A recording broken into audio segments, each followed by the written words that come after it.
छोड़ी आईली जोरी भरल बाग, छोड़ी आईली जोरी भरल बाग। गंगा घाटे गौरा कनी आसनवा, जमुना घाटे कईनी हम ध्यान, जमुना घाटे कईनी हम ध्यान। तू चोरौलू गौरा घोरी भरल भंगिया, नैहर दियालो पेटाय, नैहर दियालो पेटाय।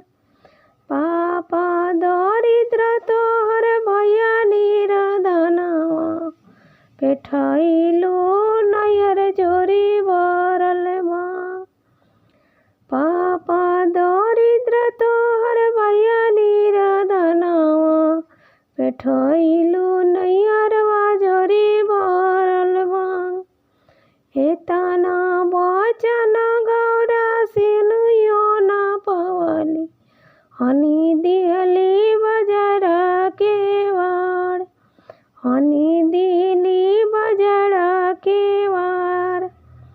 आवे लायनी बुनी बिंजे शिवा जोगिया, खोला गौरा बजरा के वार। जाऊँ नाही खलब गौरा बजरा के वाड़िया हो, और ये तरम भिजम सारी रात, और ये तरम भिजम सारी रात। भंगिया के चोरी शिवजी हमरा के लगवानी हो, कतना गरियौनी भाई बाप, कतना गरियौनी भाई बाप।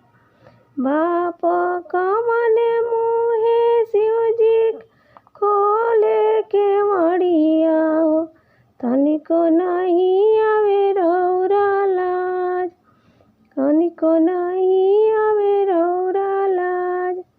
बाबा तोहर हवे गौरा पर्वत के राजा, बैकुंठ के राजा तोहर भाई। बाबा तोहर हवे गौरा पर्वत के राजा हो, बैकुंठ के राजा तोहर भाई। भंगिया के जोरी गौरा खुटी पड़ा टांगल हो, खोला रानी।